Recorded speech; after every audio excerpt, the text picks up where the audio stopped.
I don't know what this is doing.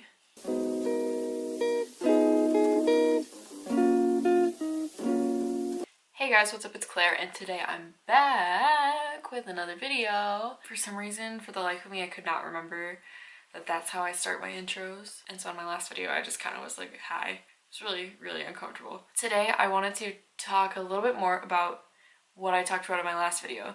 And if you haven't seen it, my last video is about the law of attraction and how it worked for me, what aspects of it I believe are real, and how to like use it to your advantage to get your dream job, dream whatever, or at least how I did. And I talk about my path, my journey that I went on, but I didn't really go into detail of how specifically I marketed myself. And I thought it would be helpful to a lot of people to have kind of a series of videos about how to do different aspects of marketing, business, photography type stuff. Like, how did you gain connections and blah, blah, blah, and like, how did you grow your Instagram channel and gain confidence and things like that. And so I just kind of wanted to have one really concise way to like show people exactly what I did. This video is kind of going to be a little mentoring session. Take it with a grain of salt. Obviously, a lot of these things are going to say like, do this, don't do this. And Instagram is a platform where I think it's really important to showcase your authenticity and your personality, because otherwise no one's going to be interested in what you have to say. And if you're trying to build a brand or be a blogger or something like that, it's obviously really important you're selling yourself. You're marketing yourself as an advertiser for brands, or, you know, whatever you're doing, selling a product, or just want to grow your page, whatever you're trying to do, girl. There's like 10 things on this list. I went from 800 followers on Instagram to 9,800 something in 3 months. I had no way to grow my page. I had no idea what to do. And so I did a ton of research. The first thing to grow your engagement in general that I always tell people who are models or doing some sort of product, selling some sort of product on their Instagram, take really high quality photos. Make sure you're taking them from farther back than you think you need to take them. The way the human brain works is it's going to be attracted to something that is very detailed. And so people were always telling me, oh, get in closer when you take that shot. So I kind of conditioned myself, or was conditioned, to be taking these photos from really, really close up. But for the sake of advertising what type of work I'm doing on Instagram, it's a lot more beneficial to take photos from farther back. And here's why. It is way more enticing to click on a photo taken from farther back because you see the background, you see the person in the foreground. You kind of have to click on it in order to be able to see everything that's going on in it. And what you want to really strive for with Instagram is engagement. So clicks, likes, comments, even just clicking on the photo to view it larger. Once they've clicked on it, they're more likely to read the caption, maybe comment in response to the caption. Take photos from farther back, showcase more detail, even highlight detail in the background or in the foreground with the clarity tool, or, you know, even I would go through and highlight wrinkles. Guys, you have no idea how much this helped right away. Every single photo I post from far back would get like triple the engagement of my normal photos. You'll notice your eye being drawn to all the things in the picture, and when it's really small on the 3x3 grid that Instagram shows you, it's really enticing to click on those ones as opposed to the ones that you feel like you can already see when they're small. Random people are going to be more likely to click on a photo of someone doing something as opposed to just a photo of someone's face that they don't recognize. The second thing is really successful pages are all super repetitive, and people hate how repetitive Instagram is. They keep talking about how repetitive it is, but it works. It really works as long as you are changing it up and keeping some sort of element the same throughout your feed so that you're recognizable and people know you. It's called building your brand. Finding some way to be recognizable and be personable with your fans or followers or whatever. And that's why it's so hard for photographers and small business owners to grow on Instagram, is because there's no way to be personal with your audience and people don't know who they're talking to. People have no way to relate to me. It sounds very businessy. It's just like following a random person. So it's really important that if your photography page, if you're a business or something, You really have to find a way to like show face on your page, or find some way to incorporate your personality into your pictures. Even if it's just posting on your story, like a talking video of you every single day, as personal as you can. Visually associating things will help people think about you outside of the time that they're just scrolling past you. Build trust, build authenticity, create a way for your viewers to recognize you and to think about you outside of just scrolling past you. You want them to think about you in real life, talk about, hey, there's this person I follow on Instagram who's really cool, like you should check out the page. The third thing is to utilize all aspects of Instagram. IGTV or stories, posting video onto your page, tagging as many people as you can, actually set aside time to look up feature pages. So if you're a model, you might want to look up modeling feature pages in your area and tag like 20 of them, because the photo can fit 20 tags on there in addition to hashtags. Tag the location, because you know, if it's a business you're taking photos outside of, maybe they'll repost the photo. Add a clickable link into your bio. Someone can in real life remember something they saw online. That is like a big impact you've made, and that's like a good thing, and that's what you should be striving for. Another thing is all your photos should be high quality, including on your Instagram story. The last thing you want to do as a professional on social media is have this really professional looking business Instagram or professional portfolio, and then someone looks in your stories and you're just goofing around, or you're out drinking with your friends and all yelling, and you know, it's really dark, or you know, some random ugly selfie you took because you thought it was funny and not post worthy but story worthy. There is no story worthy when you have a business Instagram. It's really important to put as much thought and effort almost as you do in your feed into your story. It's gonna continue to make your work cohesive, because a lot of people only watch stories, and as soon as your stories are not interesting, even if your feed is immaculate, a lot of people are gonna be like bye-bye, and you're gonna lose a ton of engagement and your business will not grow that way. But it's really important to be aware of what your clientele are, and to be able to just like meet their needs, if that makes sense.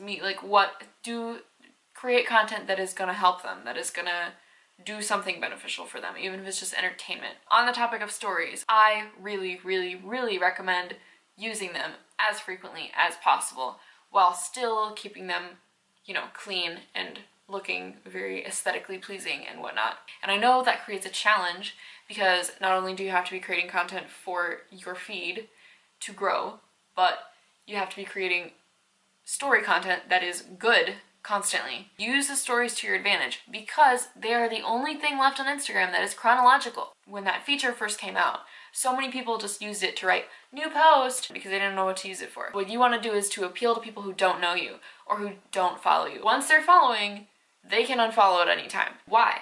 Well, it's probably not as good as the content that they followed you for. Maybe you're posting just as good of content on your page, but it's not frequent enough for them to be able to feel like they can relate to you.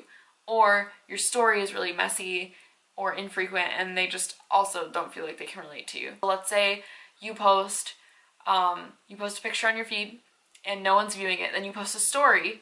Don't mention that you posted in your feed, just post a really cool aesthetic story.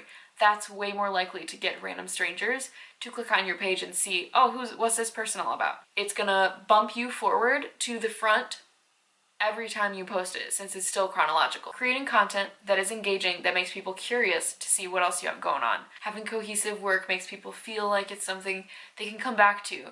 Kind of like people who watch their Saturday morning cartoons every week. It's something really relatable. It's something they know what to expect. They can come back to it. It's something that they feel like, you know, they feel like they have this trust in you that you're going to be producing content that they enjoy. It's up to you. If you want to gain that audience, you owe them something. You don't deserve followers just because you deserve them and you're trying to post a lot. Like, you owe it to them to produce content that is worthy of their follow. That's how I see it. Another thing that can be really helpful is to travel or fake travel. If you go to a lot of the cool places in your city, a lot of people, it'll look like to, you know, people that aren't from your area that you're traveling all the time, that you're going to all these cool places. There's a really easy way to fake it until you make it.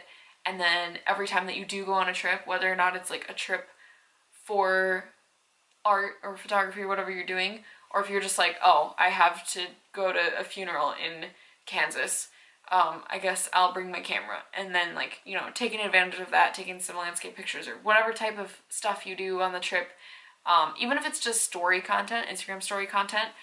Whenever I go to like a cute restaurant, I just make sure I take a picture on my phone, even if it's just for the story. And that is really helpful to like making it look like I'm doing more and making it not feel like work either, or like too overwhelming to have to always be posting really cool things. Another thing that's really important is to research algorithm changes because they happen frequently. Critique yourself, see what you're doing wrong. If something suddenly used to work for you and doesn't work anymore, maybe try changing it up or figure out why. Just use your reason, use like logic. Every single thing that I said in this video were things that I just kind of either figured out or were pretty obvious that, you know, are pretty easy search. Ask people that you know that like have a pop on Instagram, and you can just like look at their page and see what they're doing and ask yourself realistically and unbiasedly why you like it. Preferably people that you don't know, like why did I follow this stranger? Don't be afraid to showcase your talents and to teach people things. Like, teach what you're good at. Don't be afraid to be proud of something that you are talented at and tell people how to do it. People are nosy. It's why people love those YouTube videos that are like, what's in my bag? And like, what's in my room? People love those videos. They're so popular. People literally go online and search those as opposed to just following. Use that to your advantage. Don't be afraid to just like try things. It's always better to just try it as opposed to holding back, because you never know if something's gonna work unless you try it, and the worst that can happen is like a few people are gonna unfollow you. The very last thing that I did starting recently is have a content buddy, somebody that is like in the same headspace as you, that you meet like through a meetup or like through online or something.